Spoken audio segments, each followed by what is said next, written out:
মহাভাৰতৰ ভীষ্ম পিতামহক নজনা মানুহ হয়তো কোনো নাই।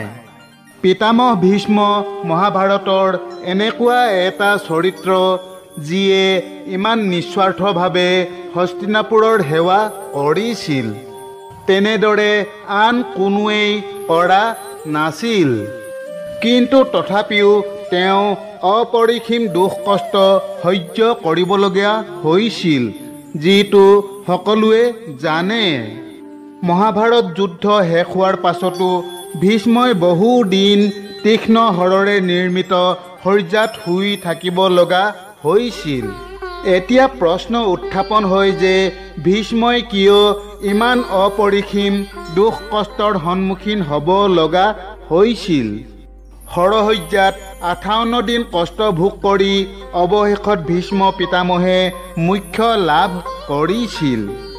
আপুনি কেতিয়াবা ভাবিছেনে যে ভীষ্ম পিতামহে শৰশয্যাৰ কষ্ট কিয় ভোগ কৰিব লগা হৈছিল?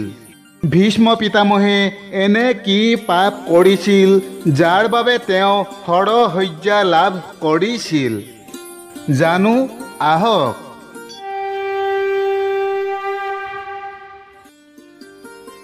আমাৰ হিন্দু ধৰ্মত কৰ্মৰ মহত্ব বহুত অধিক। ভগৱান শ্ৰীকৃষ্ণই নিজেই গীতাত কৈছে যে মানুহে যেনে কৰ্ম কৰে তেনে ফল লাভ কৰে।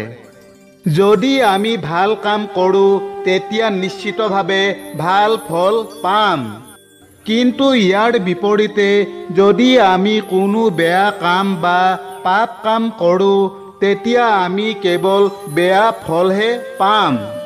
কিন্তু মহাভাৰত গ্ৰন্থ অধ্যয়ন কৰিলে দেখা যায় যে ভীষ্ম পিতামহে এনে কোনো কাম কৰা নাছিল যাক পাপ কৰ্ম বুলি ক'ব পাৰি।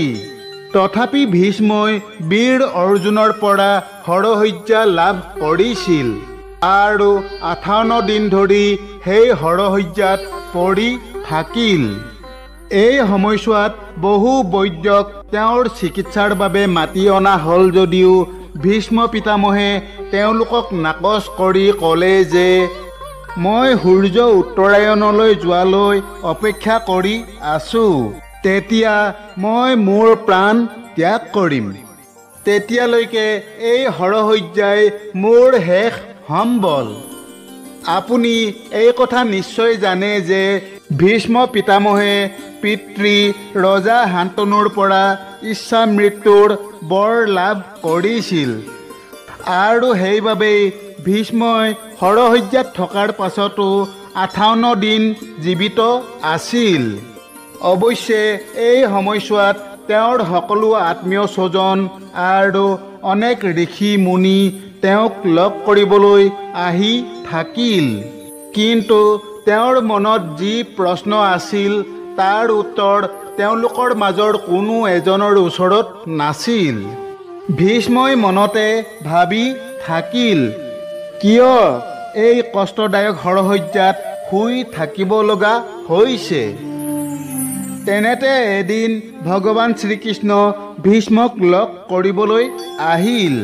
তেতিয়া কাতৰভাৱে ভীষ্মই কৃষ্ণক সুধিলে, হে মধুসূদন, এতিয়ালৈকে মোৰ পূৰ্বৰ 10টা জন্মৰ কথা মনত আছে, য'ত মই এনে কোনো পাপ কৰা নাই যে মই এই অসহ্যকৰ যন্ত্ৰণা ভোগ কৰি থাকিব লগা হৈছে। তেন্তে কিয় বিধাতাই মোকেই এই অপৰিসীম যন্ত্ৰণা ভোগ কৰিবলৈ দিলে?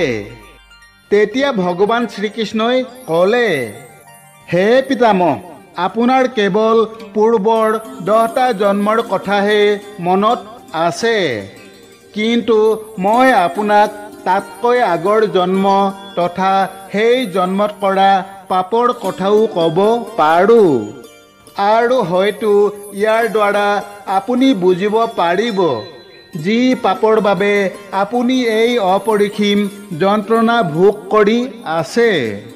এই কথা শুনি পিতামহৰ মুখলৈ এনেধৰণৰ অভিব্যক্তি আহিল যেন এতিয়া তেওঁৰ কোনোবা ডাঙৰ সমস্যা সমাধান হ'বলৈ গৈ আছে। শ্ৰীকৃষ্ণই ক'লে, হে পিতামহ, এই ঘটনা আপোনাৰ 10টা জন্মৰ আগতেই ঘটিছিল, যেতিয়া আপুনি এজন ৰাজকুমাৰ আছিল আৰু প্ৰায়ে চিকাৰৰ উদ্দেশ্যে এখন অৰণ্যৰ পৰা আন এখন অৰণ্যলৈ যাত্ৰা কৰিছিল। এনেদৰে এদিন হাবিৰ মাজেৰে গৈ থাকোঁতে বাটত আপোনাৰ সন্মুখলৈ এটা সাপ আহিল। তেতিয়া কোনো বিশেষ চিন্তা নকৰাকৈ আপুনি সেই সাপটো বাটৰ পৰা আঁতৰাই দিলে। কিন্তু দুৰ্ভাগ্যজনকভাৱে সাপটো এটা কাঁইটীয়া জোপোহাৰ ওপৰত গৈ পৰিল। সাপটোৱে কাঁইটৰ জোপোহাটোৰ পৰা ওলাই আহিবলৈ যিমানেই চেষ্টা কৰিছিল, কাঁইটে সিমানেই পেটত বিন্ধিছিল। এনেদৰে প্ৰায় 18 দিন কষ্টদায়ক অৱস্থাত সাপটো জীয়াই থাকিল আৰু এই সময়ছোৱাত তেওঁ ভগৱানৰ ওচৰত প্ৰাৰ্থনা কৰি থাকিল যে মই যেনেকৈ যন্ত্ৰণাত মৃত্যুবৰণ কৰিছোঁ, সেই ৰাজকুমাৰৰো ঠিক এইদৰেই মৃত্যু হওক। আৰু অৱশেষত এদিন সাপটোৱে প্ৰাণ ত্যাগ কৰিলে। সেইবাবেই হে পিতামহ, আপুনি আপোনাৰ সেই পাপৰ পৰিণতি ভোগ কৰি আছে। কিন্তু এই কথা শুনাৰ পাছত পিতামহৰ মনলৈ আন এটা নতুন প্ৰশ্ন আহিল। তেওঁ ক'লে, হে মুৰলীধৰ, যদি এয়ে হয় তেন্তে মই কেনেকৈ আগৰ 10টা জন্ম কষ্ট নোহোৱাকৈ পাৰ কৰিলোঁ? মোৰ আগৰ জন্মবোৰত সেই পাপৰ শাস্তি কিয় নাপালোঁ? তেতিয়া শ্ৰীকৃষ্ণই ক'লে, ইয়াৰ আঁৰৰ মূল কাৰণটো হ'ল সেই জন্মবোৰত আপুনি এনে কোনো কাম কৰা নাছিল যিটো পাপৰ শ্ৰেণীত পৰে। সেয়েহে সেই জন্মবোৰত আপোনাৰ ওপৰত সেই সাপৰ অভিশাপ ফলৱতী হোৱা নাছিল।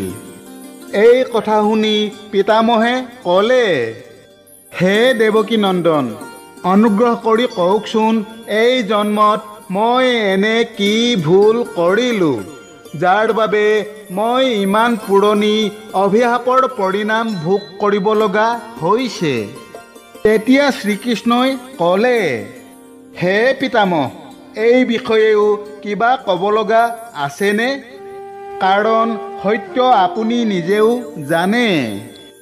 কিন্তু তথাপিও যদি আপুনি শুনিব বিচাৰে তেন্তে মই আপোনাক কওঁ যে এই জন্মত যেতিয়া আপুনি হস্তিনাপুৰক ৰক্ষা কৰাৰ ভীষণ প্ৰতিজ্ঞা কৰিলে আৰু সেই প্ৰতিজ্ঞা সঠিকভাৱে পালন কৰিছিল, কিন্তু তথাপিও আপুনি হস্তিনাপুৰৰ সিংহাসনত বহি থকা সেই অধাৰ্মিক আৰু অত্যাচাৰী দুৰ্যোধনক সহযোগ কৰিছিল আৰু ইয়াৰ পৰাই আপোনাৰ প্ৰথম পাপ আৰম্ভ হৈছিল।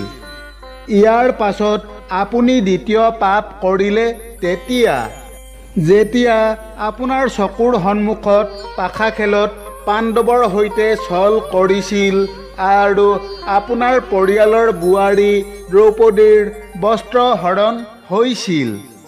কিন্তু সেই ধূৰ্ত শকুনিক আপুনি একো নকলে আৰু দুৰ্যোধন দুষাসনকো কোনো বাধা নিদিলে।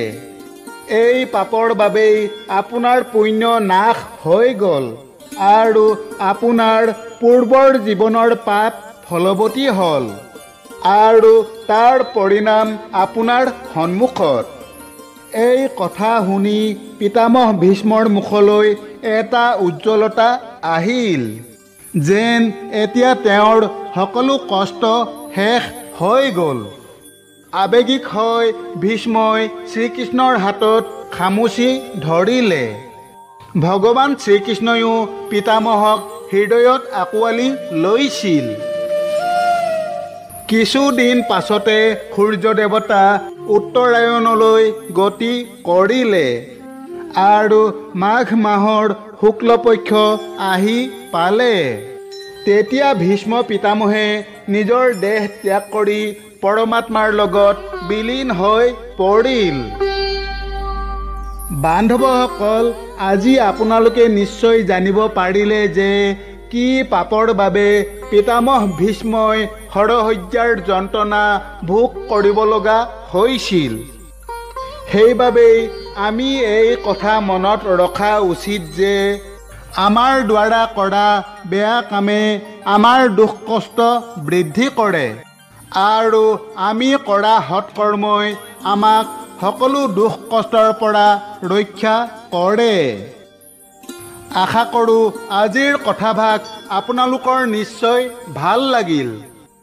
আগলৈ অন্য এক নতুন কথাৰ সৈতে পুনৰ লগ পোৱা আশাৰে আজিলৈ সামৰিছোঁ। ধন্যবাদ। জয় শ্ৰীকৃষ্ণ।